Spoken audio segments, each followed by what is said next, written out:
Across Tasmania, this is Tas News 24 with Kane Dello.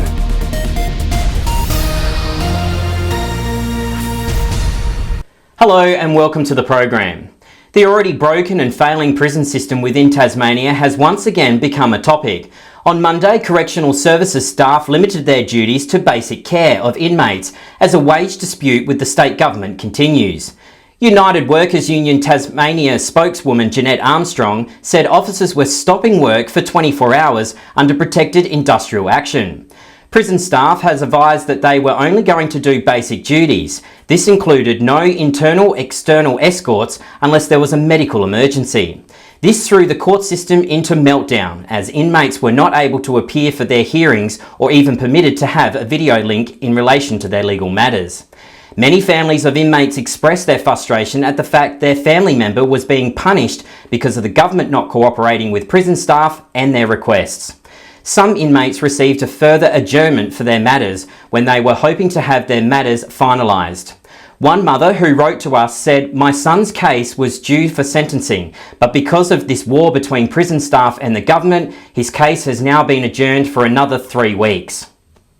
It appears the government is using delay tactics when it comes to negotiations of pay rates for prison staff. This matter needs to be settled immediately, but the situation is made difficult when Corrections Minister Elise Archer fails to act in her role. Her actions are nothing more than a blatant disregard for her staff and the prison, and it seems with her rose-coloured glasses attitude on everything, this disastrous situation will not be fixed anytime soon. We will keep you updated as news develops. Another drive-by shooting has occurred, but this time in the state's north region. A house received a spray of bullets from a vehicle that stopped outside their Chifley Street home and then drove away. These shootings are occurring more and more across the state. We asked Tasmania Police for comment, but they declined to be interviewed. In recent weeks, people of Beaconsfield in the northern part of Tasmania have become concerned after their children were coming home with a disturbing letter in their hands. The letter mentions in detail a story discussing rape, pedophiles, notorious gangs and drug and alcohol abuse, and was given to the children by a member of the Beacon Light Church, and we find this type of behaviour by the church appalling. We've been advised an older man approached children in a nearby park and handed out copies of these graphic letters and promotional flyers asking for people to send them emails or messages if they would like the church to pray for them. We spoke with the director of the Christian Church Society, Mr. Raymond Fitzpatrick, and asked him if this type of behaviour is acceptable. Mr. Fitzpatrick said it's not uncommon for churches to promote their work and discussions of God, but handing out one's personal story to young children is not appropriate. Our team also discovered the church is not registered under the Australian government banner of the deductible gift recipients or the DGR endorsements. Their ASIC registration listed the church as an unincorporated entity, and the church is due to renew their business name next Wednesday. We also wrote to the church and requested an on-camera interview, but nobody from the church returned our email. We also went to the address provided on the website, which led us to a community centre and not a place of worship owned by the church. We'd also like to advise parents to be cautious of anyone of the public approaching your children in parks or on their way home from school, and advise to contact police immediately. We hope the church does make contact with us, and we will continue to investigate this story further, and of course we will let you know of the outcome. Now for our last story tonight. It has been labelled the Gumtree Gamble racket. You see, it all starts as a very normal process. You list your item on a free website called Gumtree, and your free item is sent out to thousands of potential buyers. But this is where it gets interesting. The potential buyer contacts you and says they wish to have a look at the item you are selling. They arrange a time and date to visit your place to inspect the item. The day to inspect the item arrives, and this stranger is now viewing the item you are selling from your property. But there's a catch. They're not there to buy the item, but instead they are looking at the placement of your security cameras, locks on gates, how many cars are in the driveway, and anything else that may be lying around. Then, a few days later, after watching your movements, they steal the item you were selling. These criminals already know the people they are dealing with. After all, they have already met you before when they came to inspect the item.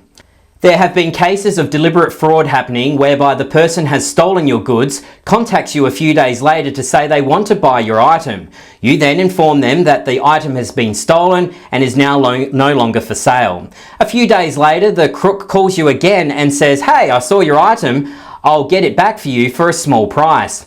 We contacted Gumtree, who said in a statement to us, whether you've been defrauded by someone or think you've discovered stolen goods, you should always contact your local police to report the incident and get a reference number. Gumtree also said to us, if you decide to report a fraud to the police, please get them to contact us. The majority of the police have our direct email. Lastly, if it doesn't add up or seem right to you, just contact the police and explain your situation and what you're dealing with. Websites like Gumtree and Facebook Market are great online tools to sell your items, but you have to proceed with caution when using them. Of course, we will keep you updated with any new information that comes to hand. We'd also like to hear from you if you've been a victim of the Gumtree Gamble. Simply send us an email to news@tasnews24.net. Now let's take a look at the weather.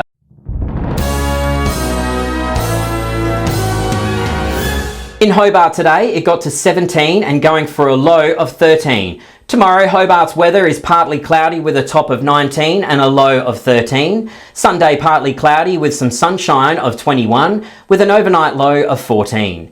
In Devonport today, it reached 24 and looking at a low of 14. Saturday, mostly sunny with a top of 23 and a low of 15. Sunday, partly cloudy going for a top of 21 and a low of 13.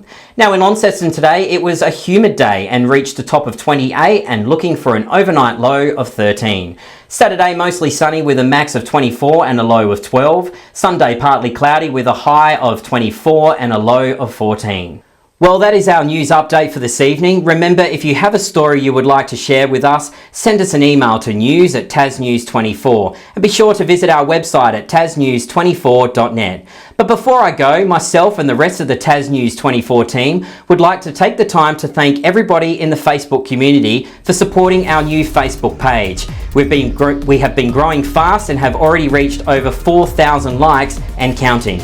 So thank you. Until next time, take care of yourself and others. Bye for now.